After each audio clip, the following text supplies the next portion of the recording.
Hello everyone! Hi! So, it is currently the eve of the release of the second half of Harry and Meghan's Netflix docu-series entitled Harry and Meghan, and I thought I would spend this time discussing another theory that I have. Another is referring to the last video I did where I talked about my theory regarding that whole accusation against Meghan about bullying Charlotte, where I think that was a story that got flipped, just like so many stories so far regarding Kate.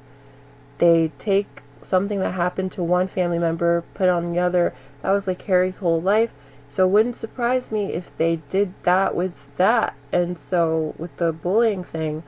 And so I just, I spent that video, you should watch it if you're interested, exploring that and exploring the why of that, and examples where they seem to have done that with other things regarding Kate and Meghan's reputations and histories. Okay, so that's what that was about, and in that video I mentioned another theory I had that I wanted to do a video about, which is what the title of this video will surely have given away. It's about the coronation date, the day that Charles is meant to be officially celebrated as King of England. So first things first, if you don't know, the coronation date was set to be on Charles's grandson's birthday. He has 5 grandchildren, only 5. It's this nice little neat prime number, and he chose, it was so easy to avoid these 5 days, right? But that's part of the theory, because I don't know if it was him, but someone chose Archie's birthday for Charles's coronation date. I don't think that's a coincidence at all. That is such a deliberate move, and it's the why that I want to explore, because, it could be Charles being petty, it could be Charles, I'll even entertain, it could be Charles being so oblivious to just not even notice that this is a date that is one of his grandkids' birthdays. And the thing about the way the BRF do things, that these days are important. So like from now on, May 6th will like recognize Charles's coronation. It'll there will be a special little thing from here on out about Charles in England, whatever the ceremony or whatever happens, that will be forever ongoing. And so that would of course still shine and steal a little bit of the specialness of that being a royal's birthday, and it conflicts. It seems like, of course, if we're being honest, which the anti-Meghan people never are, that's a very unwise and kind of mean thing to do. And I think it was done because of the press.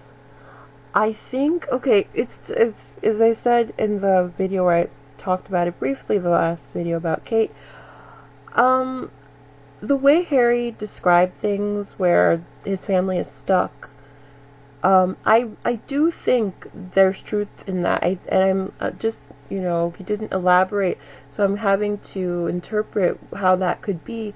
And the way it looks like they're stuck to me is like they're sort of at the mercy of the press, of, as I called them in the previous video, Rothamir and the boys. Rothamir is like the owner of the Daily Mail, and they really, if you think about it, they kind of have to please them, because the press has the power there. The press has the power to shame and malign pretty much any royal they want. I mean, I do wonder how successful they would truly be.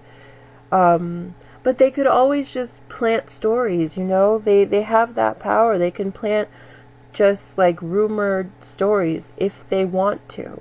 That's like their power. They can do that. So they can, as I said before, they can remind the people that Charles is an adulterer and a bad person. They could highlight stories that are bad about them, that are, you know, because they're constantly, you know, courtiers, press people, they're constantly finding out ugly little stories about these people, and they could run them, but they, you know, often choose not to. And I think they do that in exchange for like access. But they have that power to sort of ruin them. They could get the people to have an anti-monarchist sentiment. They're in the perfect position to manipulate the masses in that way. So, as I said before, I think in so many ways the royal family members are at the mercy of the press and what they want. So if they want a calendar of Kate's cuties, they're going to get that, or they're going to publish all the nasty stories they've heard about Kate. You know, it's that kind of situation potentially. It certainly seems that way. So I wonder if, you know, it wasn't from Charles. I wonder if it was like someone said, "Yo, Chuck, we want to be able to write about a gajillion headlines about your son, because him and his wife, they get the clicks." And you know I'm not talking about William. You know I'm not. Come on, don't play dumb, man. So, how about this? How about you schedule your coronation on Archie's birthday? And Charles is like, "I don't think that would be a very good idea." But they're like, "Well, I don't really care what you think, Chuck." Okay. I mean, like, are they American now? But you get it, right? Like, they have that power. They can make that request in quotation marks, and say, you know, the same way like the sanitation people make a request for you to get property insurance from them. I just combined stereotypes for mob professions. Yeah. So, you know, I think they may have urged him, requested of him, said, because like the what they would be seeking to get out of it is headlines, because either way, it's a big story. If Harry and Meghan and Archie show up, headlines galore, story after story after story. We've already seen Meghan and Harry weren't doing anything for so many months in 2021. They were just quietly, there were a few lawsuits, but like they weren't doing anything. They weren't out and about. They were, as people keep demanding of them, people who obviously hate them, and it's not about what they're actually doing. They're just vomiting the venom, you know, most of them being racist and vomiting racist venom, and you know, they're doing it in this new way of hiding behind what I call covers. Covers, like, you know, when a racist hates someone because of their race, and they exist in modern times, and they're not about to own how racist they are, they'll do this thing where they use cover in the form of BS stories, made up reasons to attack that person, because they can't just say, you know, the slurs they want to say, the really cruel things they want to say. I mean, in some like really like underground like spaces, they will like say their racist thoughts. They do share racist jokes, like in that group chat with the Met Police, they share their racist jokes about Meghan. Yeah. So in some spaces where they think they have the other kind of cover, they do make those racist feelings known, but usually they don't, because they can't. Like, racists still exist, as we know, Like, we know racists still exist, so we have to think logically here. How would a racist express their disgust and vitriol at a mixed race woman joining the BRF and her mixed race children being in the line of succession? You think they just go, well, it's illegal to feel this way, so I'm gonna not. No, they express it the way you've been seeing so many express it. Duh. So, even when the couple are just living their lives, doing their charities, doing their work, and not even mentioning Harry's UK family as so many racist and bitter types demand, they were still making headlines. The press were still making them headlines and oversaturating the market with stories about them. They're like off playing polo. Harry's playing polo. Meghan's just there, watching her husband play polo with their friends, and they're writing headlines about them. The racist and misogynistic royalist sector of YouTube are still constantly, like daily and weekly, talking about them, everything they do, inventing rumors about them and making videos just to spread the rumors, the always negative rumors, never positive. Such a coincidence. They're just about truth and fairness, but everything they say is negative.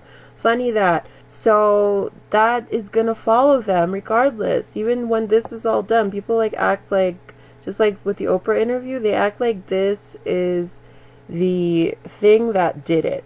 This is the thing that done it. They're doing Netflix, and we have to, this is so, line crossing, and this is the reason I really hate them. Right. It's just cover.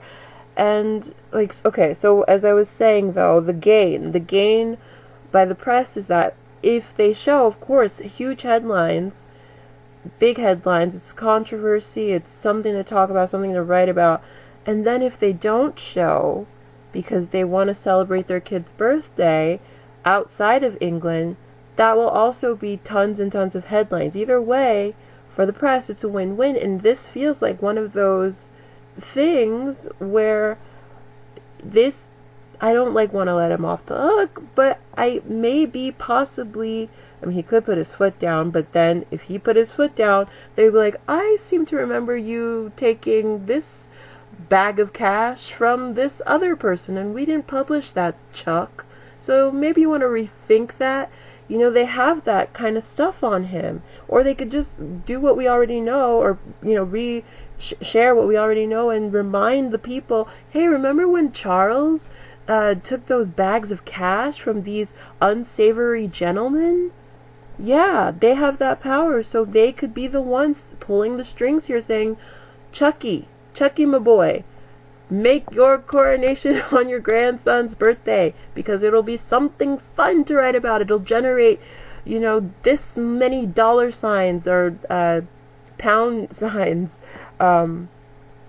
Yeah, they have that power. They have the power to demand that. That's very possible. And just like Charles marrying Diana, he's always been kind of spineless. He'll do anything to be king, to remain king. So he'll marry someone he doesn't love, and use her body to bear his children, and with no intention of loving her long term. And he's the one who initiated that divorce. That really threw me. I didn't really know that. I kind of thought Diana walked away, but no. Then it makes her passing feel so much more sinister. I never was one to consider the conspiracy. I kind of hate conspiracies. I don't know. But I don't know. Now I'm looking at it, I see how desperate this family gets when it comes to their survival, when it comes to their relevance. They want to remain. They exist to remain. And even just other people, even other higher ups, the men in gray suits, the press, people who come from these noble families, in quotation marks, who are on top of the class system, they want to preserve it. And the BRF, they symbolize the top of the top. And if you did away with that, it would maybe it would make people start challenging the class system. And the class system is heavy in England. And so it's not just the main characters, so to speak, who, the William, the Charles, even the Kate, the Camilla, who want to preserve it. It's like all the people who work in the palace, who work for the palace. The other aristos want to preserve their position in that dynamic. So yeah, it benefits them to protect the BRF, and it isn't shocking that a powerful man would do pretty much anything to keep his power and wealth, including murder, perhaps. Like, I was watching Duchess of Success recently, and she was talking about how one of the episodes from part one of Harry and Meghan, how it featured, I think it was episode one, actually, where, was it episode one? Maybe episode, it doesn't matter, but one of them, it featured Harry and Meghan in their car, and it had like this inward facing dash cam, so it was, pointing at them, not the street. I'm sure they have one for the street too. And I interpreted that originally as that's probably just a convenient way to get footage for this thing they're filming. But Duchess of Success, this, by the way, is a great YouTuber. She covers the, the Harry and Meghan pertinent royal news pretty much daily. She's really good. Duchess of Success, obviously modeled after Duchess of Sussex. Yeah, but so Duchess of Success was saying that it stuck out to her to see the cameras like that, because it made her wonder if they did that to sort of send a message basically to the palace that they are like filming 24/7, like even in their cars. So, don't dare try anything dodgy, anything funny, if you know what I mean. I know what she meant when she said it, when Duchess of Success said that. Yeah, like, I didn't think of that before, though.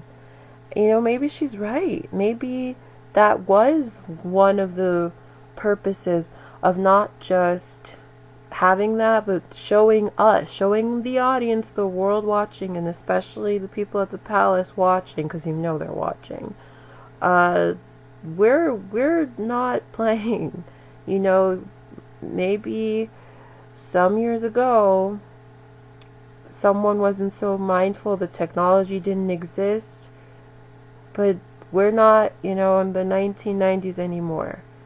So, like, because we know that the palace freaking dweebs of yesteryear considered Diana's popularity and her alternative and superior example of what royalty could be, which she even said in the Bashir interview that, when they asked her, do you want, or like some people would say, you're destroying the monarchy or something like that. Bashir asked her something like that, and then she responded with something like, why would I want to destroy it? It's my boy's future. It's my children's future. And then she went on to say something like, what I want is like, basically like to, sort of interpret and summarize her words. She basically said she wants it to run better, wants it to be more compassionate, she feels it could be better, more progressive. I don't think she used the word progressive, but that's basically what she was saying. And of course they didn't want that. They had their old ideas. They still have those old ideas. So, and like Harry and Meghan are in this position to, over time, do this thing where they make slowly, especially the younger generation, realize, why are we paying for this? Like, there's Prince Harry, the coolest royal, and he's wealthy and everything, but he doesn't expect us to pay for it. He's paying it for himself. So why can't the others do that? Like, Archie and Lily are royals, possibly they'll be considered. Prince Archie, Princess Lily, they're over in America doing their own thing, wealthy and all that, privilege and all that. But they're not asking us to make them wealthy and privileged. So why are we paying for, George, Charlotte, and Louis and their dad and their mom? Like, what is this system? It might make people, call that into question, especially labor. That's why they had to get the stranglehold on even like liberal news networks in America. They're trying to, but there's still that American spirit where the alternative and the reasonable opinion is still pretty strong, even in the TMZ sector, when it's actual humans talking, when it's Harvey and what's his face talking. They like straddle the line with being a little misogynistic, being a little uncaring, being a little suspiciously critical, but they can only get away with so much, and they still toe a certain line, and they acknowledge and validate her mental health, Megan's mental health struggles, and the racism she faced. Because they are left leaning weirdly, but they're also, it's like all part of the same. What's his face? Not Rothmere, the other one, Murdoch, also a right winger, also owns a lot, owns way too much, has too much of his hand in our media, and like reasonable, honest people would question that, and like that's dangerous, because that if they're gonna obviously want to like get their interests across, and do things to protect their interests, when it's someone who's so biased at the helm of these stations, of these networks, of multiple networks, when someone with an agenda is controlling the information. What's that information going to look like? Is it going to be the most honest it can be? People who agree with them are of course going to be very biased, too biased to be critical, because that's the thing about the right, about racist, misogynist, the bad guys of the world. They are dangerously okay with throwing out democracy if it means their interests are getting served. But that's like, okay, I'm getting off topic. But yeah, so Harry is very much, this all feels so poetic. I did that thing where I interrupted myself, but Harry is very much his mother, I was going to say, truly, and everyone said that before, and many people still say that. It's too impossible to see, like, and if Diana were alive today, they'd be calling her an SJW, annoying feminist. Absolutely, that type, royalist types, right-wing types, they love a dead woman, because then they can just throw on bullshit opinions for her, speak for her from the grave in these ways that are so inauthentic, calling Diana a monarchist, disgusting. She openly criticized that family. She was stuck. She couldn't take her. She didn't have custody of her kids. The Queen did. Those are the rules. Those are their laws. So she couldn't take them. She was not permitted to travel alone with her boys anymore after the divorce. And I think that's why she even wanted, obviously she didn't love Charles, she didn't, she knew it wasn't a marriage of romance, but she was willing to play the part to be with her boys. And Charles took that away from her. He said, I'm not willing to play the part, go away. And he had her go on her own, and her security was taken, and it just all starts to look so questionable now. That's how, but like, just focusing on the facts, you can't help but put a narrative together of what that could have, led to in the minds of people who had an interest in making, or like quieting Diana and her influence, and so Harry would know that more than anyone. He would know.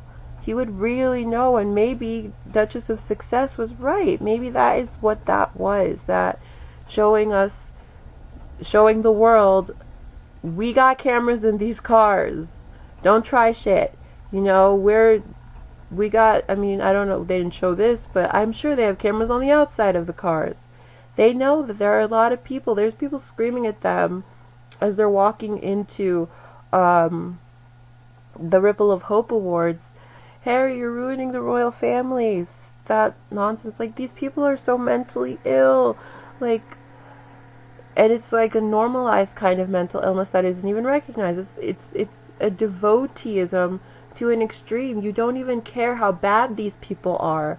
You would just do anything for them to remain because I don't know, your identity is tied up in them. It's so sick. This is not a healthy way to process or to view other strangers, to view other humans, but especially strangers. Like, this is a real family. And, like, the things that they have to go through, that they're raised with, that are so toxic, that, you know, the whole heir-spare dynamic, the way they treat their children, just all the rules, and all the fakery of it is just, it's so much. It's so, I don't know how anyone could defend this if they're being honest and reasonable. But yeah, like, I mean, Diana's popularity, it was a thing. She was more popular than the BRF. She made the BRF popular, just her connection to it, just like Meghan. This, like, you look at the comments on old articles, old Daily Mail articles, pre-Meghan versus post-Meghan, it's like almost night and day. It's like there's such an increase. So, like, people who, again, they didn't even care for Kate like that. They were critical of her or indifferent, overwhelmingly. And now she's got a whole fan base of racists who, like, to them, she symbolizes pure whiteness. And so does William. I mean, Harry is fully white, but, you know, that they're the fully white couple. And they, like, exalt her in ways that don't even make sense for what she gives, you know, in every sense, what she gives, her personality, what she gives, generosity-wise, what she gives, youthful beauty-wise, even, you know, there's not much there, there's not much left for what little is there. She's just smiles and formalities and handshakes and I will admit, she's doing more work in the last, like, year than she ever has. I'll give her that. She certainly seems to be. Maybe, I was, like, I've been aware of that for a while, how lazy they say she is, and how lacking, in numbers her engagements are, and now they seem to be up this year, maybe even last year, and as, you know, Louis ages, she can't use the kids as an excuse to not work anymore. But yeah, that's her new normal, is this pedestalization, and I don't know how good that truly is. I mean, maybe it is satisfying to her, but I don't know, sometimes it feels like another type of prison. But I mean, from, like, when I'm, like, imagining myself in her position, I don't know, she has a whole different brain than me, so she's maybe loving it. Maybe she loves to be pedestalized and treated in this weird way, where she's supposedly perfect and she can do no wrong.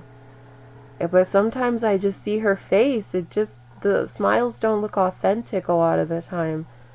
I don't know, and no one calls her fake. Notice that, even though her smiles will so often look very fake. And I mean, it's, like, pointless to point out all of the hypocrisy. It's because it's so clear what it's about. Her fan base is not honest. It's not a bunch of honest people just looking for truth. It's a bunch of racists who are using her as a symbol and using her to validate their own superiority complex because they have a deep, deep insecurity complex. But they have deep, deep insecurities. They have deep, deep, deep insecurities. They always have. And they manifest in the most horrifying, terroristic ways, historically and presently. But yeah, I just think back to Diana. I'm sorry. My mind keeps orbiting this. Because, like, thinking about her security, how it was taken away, now it seems it seems like, yeah, that was a whole back and forth. The palace kind of says, we offered, she didn't want it, and then there's like, maybe she didn't want it because they would be like basically spies for the palace, reporting her comings and goings on, her lovers and everything.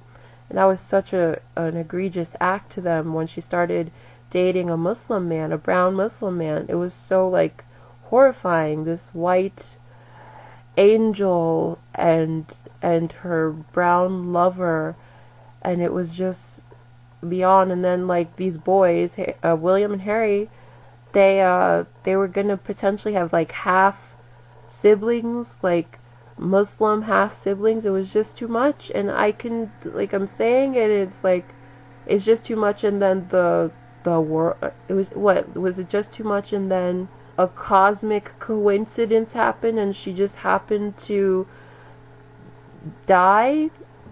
Or was it just too much and certain people made that happen? I don't know. We'll never know. I don't even think Harry can truly know. Why would he? How could he?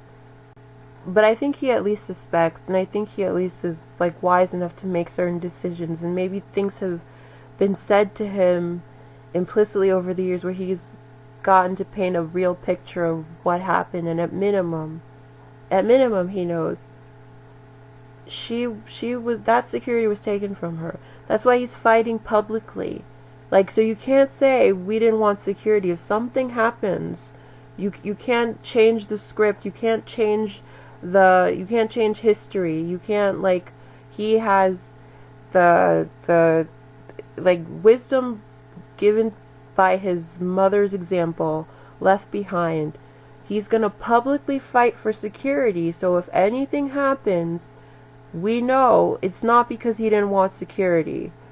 He's demanding it, he's offering to pay for it, and you're saying no to your son, to your brother, to your family. Funny, you're the sixth and seventh in line. No concern, no protective instinct for your nephew, for your grandchildren. Okay, that's normal. Not a red flag, not a tell about how little you feel for these people. Who are your family? These people. It sounds so distant because that's how you're treating them, but you know, Harry and the other Harry, Archie, Lily, that's your blood, and you don't care. And people are just, well, UK tabloids, they got a lock on what people care about. They don't, like, if I had my way, my goodness, there would be endless articles. Anyway, so yeah, back to the theory part.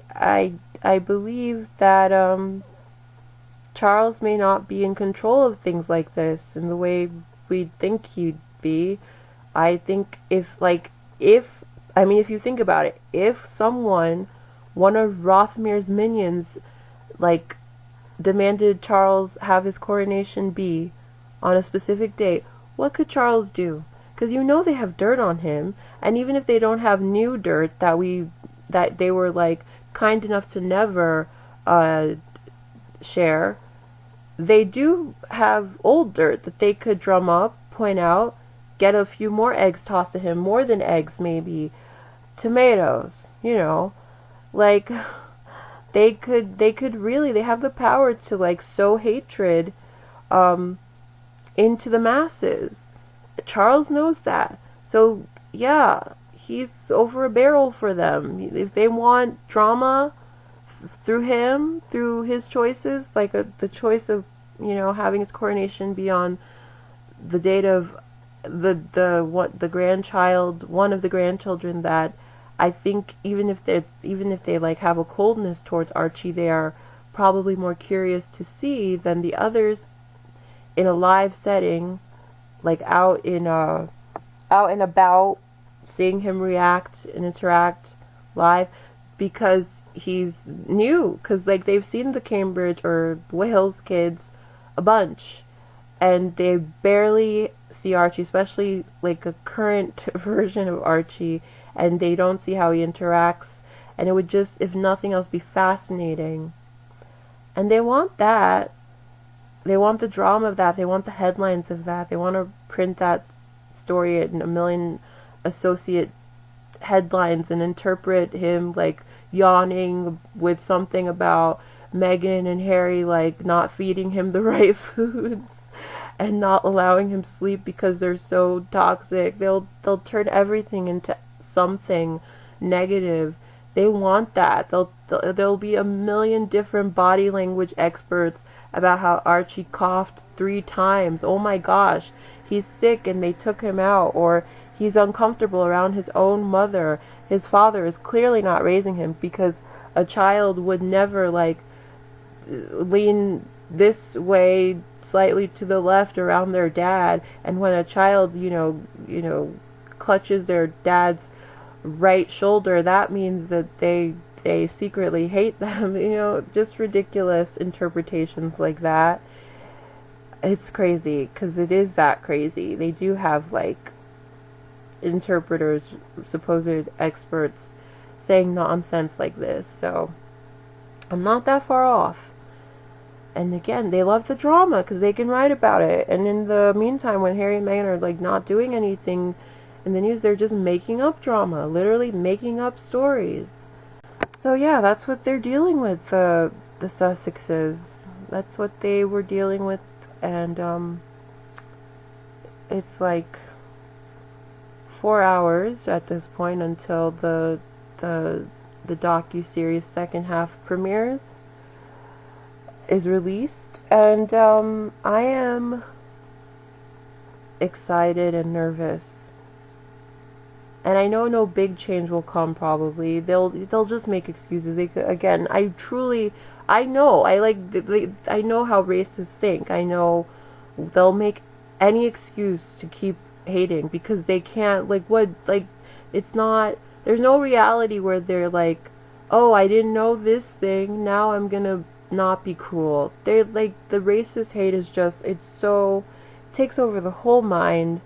They'll just ignore it, even if they find something, if they uncover something is exposed that is like objectively, something objectively cruel was done to Meghan. It doesn't matter. It does not matter. That it was never about, because she never did anything to offend.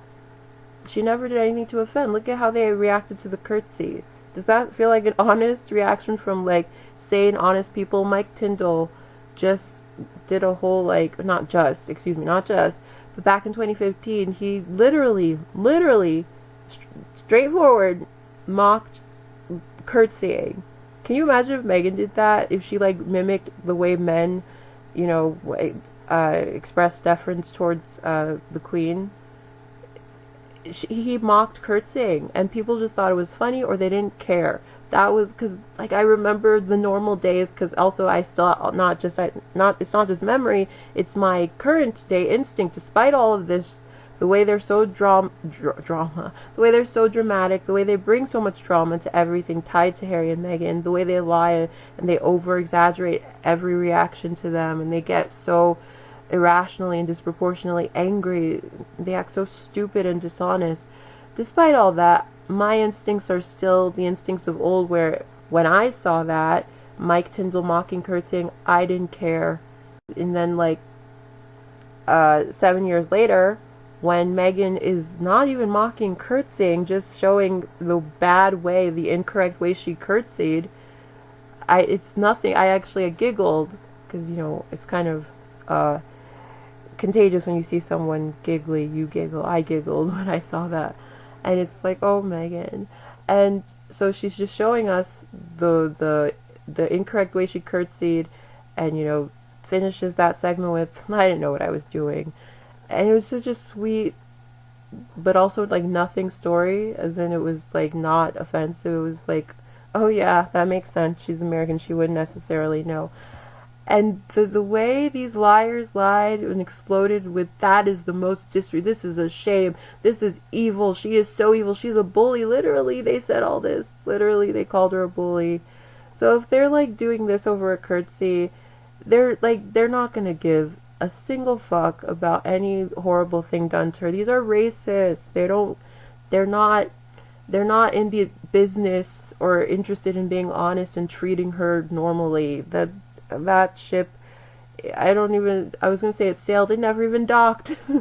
There was never a chance. There was no version of Meghan, except for a fully white version of Meghan, that was ever going to be treated well by that sect of society, of British society, of global society. They were against her. There's a certain sect, racists, who were against her from the beginning. They had no empathy for her from the beginning. They were disgusted that this was the one Harry's going to procreate with from the beginning. And it never let up, and they were just waiting for cover, for excuses. That's another word for cover, I guess. But excuses and cover to hide behind, to attack her with, so they could get that racist rage out. But anyway, so yeah, that's my theory about the coronation date. I don't think it's necessarily Charles's idea. I think they want drama, the press wants drama, and they have the power to force him to do stuff like that. Because there's no sense to it. It doesn't benefit anyone except for the press. It doesn't even benefit Charles, because it's going to be like a crazy day for him either way. Like, the attention will be taken away from him, for sure. People, like, Sussex fans are going to be, like, wild in the, like on Twitter, on social media, celebrating Archie that day. So Charles doesn't even really benefit in any way. This is not a benefit to him, so I don't think he would have chosen that. It's just so illogical. So, if it's not some crazy, ridiculous oversight, where he's just a really bad grandfather, I don't think it's that. I think it was deliberate. They know the important dates within that family, and I think it was press pushed. I do. Yeah. Okay, well, that's all I wanted to say about this theory.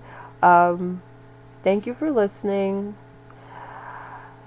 We're just right at the, it's tomorrow. This thing is gonna premiere tomorrow, 3 a.m. for me. And, yeah, I'm nervous. Why am I nervous? Okay, alright. Is there anything else I wanted to say? I said thank you. Oh, I guess it's worth mentioning, Twitch died. And I knew of him through Instagram. It's so sad. He died by suicide. I'll just say, these aren't monetized.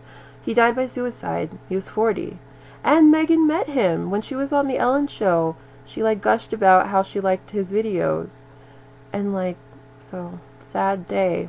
And then I saw a video from Tabitha Brown. She said such beautiful words about sticking in there. Of course, my mind can't help but go to Meghan, because she's someone, in the zeitgeist right now who struggled with mental health issues, and everything Tabitha said and everything a lot of people were saying.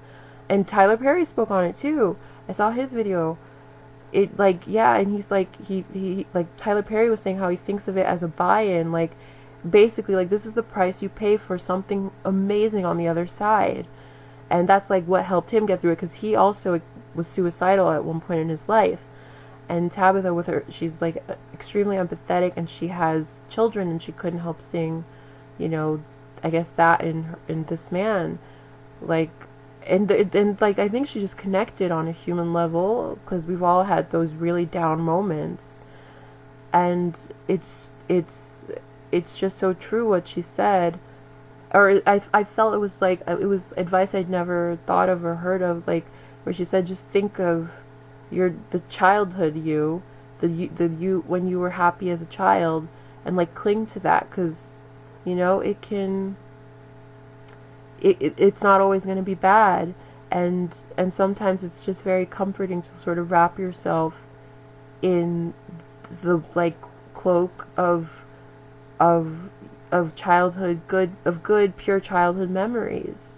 It's a little bit, I know it's maybe silly to compare, but, like, even that is, like, there's thought went into that, and it's kind of a beautiful concept, even though it's fiction and it's magic. I'm just gonna say, in Harry Potter there are the Dementors, and I mean, J.K. Rowling is a human. She wrote those as a human, so she would It's like the cure for the thing that dementors are a creature that make you feel more depressed than you can imagine, and like not you'll never be happy again. They're like dementors are like their power is depression, like to the extreme, which is like you to the suicidal extent. Is basically the extreme is real. We see it in our real world. The extreme depression is like feeling suicidal, and that so they were like suicide monsters. That sounds like because weirdly suicide is it is like kind of made, I don't know, the seriousness, because there's a whole thing called Suicide Squad. Cool. It's not. I'm not. I don't mean that to be cool. I was gonna say it sounds cool. I don't mean that to be cool. But they're like monsters of suicide. That's what they are. And the power or the way you combat them is this like poetic, beautiful thing of like you cling on to a happy memory, your happiest memory, and you say a spell to fight them, and that's what drives them away. And it's like it's that just thinking about that is almost tear inducing. It's like so sweet, like, and that's kind of a version of what Tabitha was saying. And when I said poetic just now, I just thought of I was saying that about Harry's journey. It's so poetic. I guess I'm wondering if I said everything I wanted to say about that. Just like his mother gave him the tools. Speaking of, I know it's fiction, I know, but speaking of mothers who died to sacrifice for their children, in a sense, that's like, and his name is Harry. Okay, I'm sorry, because it's so real.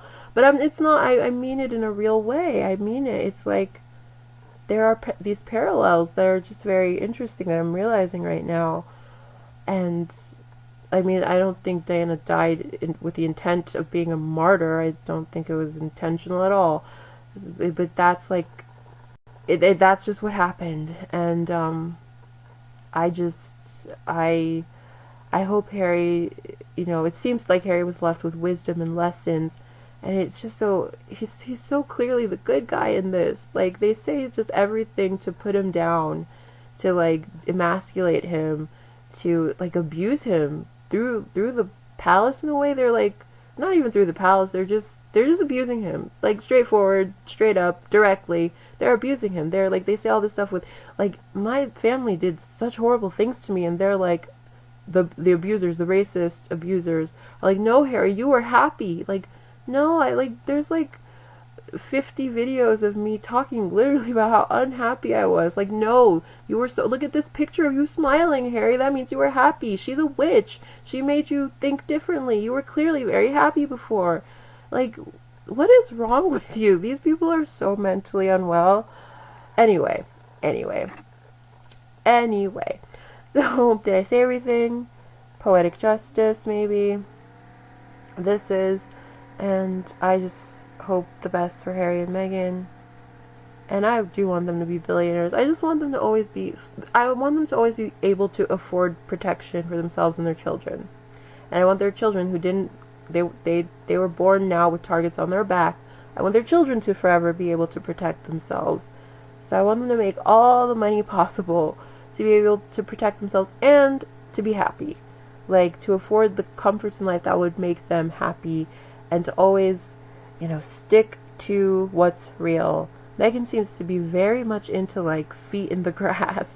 I wonder if that's how Archie's foot got dirty, because she was, like, they were, I don't know, in the garden, because she doesn't wear shoes in a few pictures that they shared.